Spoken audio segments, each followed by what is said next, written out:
हमेशा कूल रहना कौन नहीं चाहता यार। कौन हमेशा एंग्री रहना चाहता है। हम सब चाहते हैं कि हमारा माइंड कूल, शांत और ऐसे रहे जैसे जिंदगी बसर करने के लिए सारे नियम हमारे ही हाथों में है।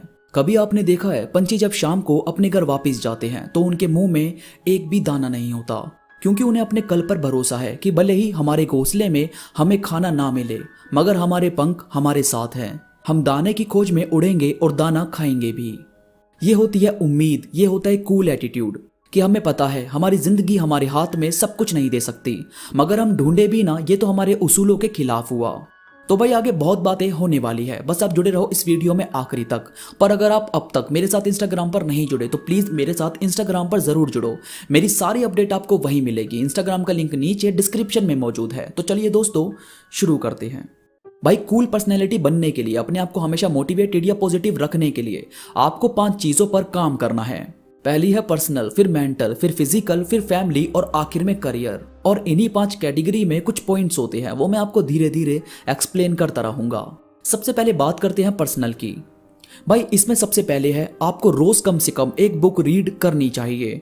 आप यार सिर्फ जो पढ़ते हो, जो आप कोर्स कर रहे हो उससे रिलेटेड नहीं, बल्कि कुछ नया, कुछ ऐसा जैसे कहानियां, किस्से जो अलग अलग बुक्स आती है, कुछ नया सीखना, इन सब का आपको रोज एक चैप्टर तो पढ़ना ही चाहिए, क्योंकि इससे आपके अंदर ठहराव आता है। आप भागते रहने की नहीं सोचते, आप खुद को शांत रख पाते हो और खुद को कंट्रोल करना सीख जाते हो। इसी में अगला है अपनी फेवरेट लिस्ट। जो भी आपका फेवरेट काम है, जो खुद की पर्सनल चीजों से रिलेटेड है, वो लिखो, उसकी लिस्ट बना के रखा करो और उन्हें टाला मत करो। ऐसा करने से आपके मूड में एक बड़ा बदलाव आएगा। और इसके बाद कोशिश करो कि लंच अपने दोस्तों के साथ या जो भी आपके आसपास रहते हैं उनके साथ कर सको। कुछ देर उनके साथ बिताने से आप वाकई खुद को थोड़ा बेटर महसूस करोगे। जैसे पूरा दिन खराब जा भी रहा हो और कुछ दोस्त मिल जाए तो सब कुछ अच्छा लगने लगता है ना, ठीक वैसी ही चीज करनी है। इसके बाद है अगली कैटेगरी, मेंटल। अब इसमें सबसे पहला है, अगर आपको गुस्सा आता है बहुत ज्यादा, जैसे आप मेट्रो में चिल्लाने लगते हो, कहीं ऑफिस कहीं बाहर चिल्लाने लगते हो, तो इसे रोक दो। बस इतना याद रखो कि कुछ भी हो जाए आपको चिल्लाना नहीं है। आपको गुस्सा आए तो उस जगह से चले जाओ या कॉल वगैरह कट कर दो या घर चले जाओ, पर अपने आप को उस टाइम बहुत ही ज्यादा कंट्रोल करो। आई नो बहुत मुश्किल है, पर 3 से 4 बार की कोशिश में आप इसे कंट्रोल करना सीख सकते हो।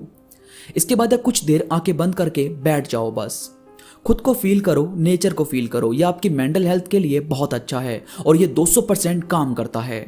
इसके बाद अगर कोई कुछ अच्छा कर रहा है, जैसे बुरे में आप चिल्ला पड़ते हो ना, गुस्सा करने लगते हो, एग्जैक्ट अच्छे में भी आपको यही करना है। पूरे दिन में अगर कुछ भी अच्छा होता है तो कोशिश करो कि उसका शुक्रिया अदा किया जाए। ये नहीं कि बस थैंक्स बोल दिया और मुस्कुराए तक नहीं, ऐसा नहीं करना। अब बदलाव करना है खुद में और वो एकदम से नहीं होता, खुद को पुश करना पड़ता है, जबरदस्ती करनी पड़ती है। इसके बाद है अगली कैटेगरी, फिजिकल। इसमें सबसे पहले है जिम या घर में एक्सरसाइज। ये आपकी चॉइस है, मगर एक्सरसाइज करना बहुत जरूरी है। मेंटल हेल्थ के बाद फिजिकल ही है जो आपको पूरी तरह तैयार करती है। जैसे अंदर से आप अपने आप को साफ करते जाओगे, आपको बाहर से भी सुंदर दिखने की इच्छा बढ़ती जाएगी और फिर आप देखना कि आप क्या बनते जाते हो। इसके बाद जहां कुछ लोग एक्सरसाइज करते हैं, जैसे योगा, डांस या कोई ऐसी जगह जहां आप लोगों को कुछ प्रोडक्टिव करता देख सकें, वहां जरूर जाओ। महीने में एक बार जाओ, मगर जाओ जरूर। यह आपके दिमाग पर असर करेगा और आपको अंदर से पुश करेगा। इसके बाद है अगली कैटेगरी, फैमिली। अब यार देखो, आज की जनरेशन थोड़ी ज्यादा अकेली हो गई है, उनकी फैमिली में कुछ ज्यादा बनती नहीं, मगर यह बहुत ही ज्यादा जरूरी है कि आप रोज कुछ देर उनसे बात करें किसी भी टॉपिक पर, लेकिन कन्वर्सेशन थोड़ी लंबी चले।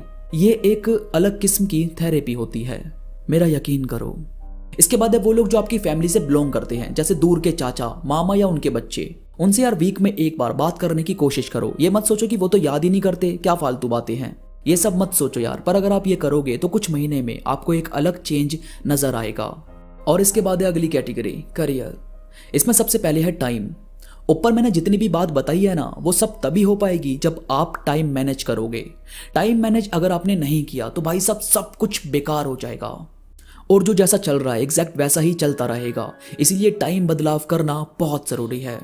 इसके बाद वो जो पहले मैंने परिंदों की कहानी सुनाई थी ना, वो वाला एटीट्यूड खुद को बोलो, खुद को समझाओ। आपके काम के लिए वो एटीट्यूड होना बहुत ही ज्यादा जरूरी है। और इसके बाद है ब्रेक, यानी बिल्कुल सही जगह थोड़ा सा अपने आप को फ्रेश करने के लिए खुद को रोकना। सिर्फ भागना जरूरी नहीं होता, कभी कभी खुद को शांत कर देना भी बहुत जरूरी है। अगर आपको पता चल जाए कि कब आपको आगे बढ़ना है और कब आपको रुकना है, तो आधे से ज्यादा प्रॉब्लम ऐसे ही सोल्व हो जाएगी। इसीलिए जब आप थका हुआ, हारा हुआ महसूस करो तो एक ब्रेक ले लिया करो।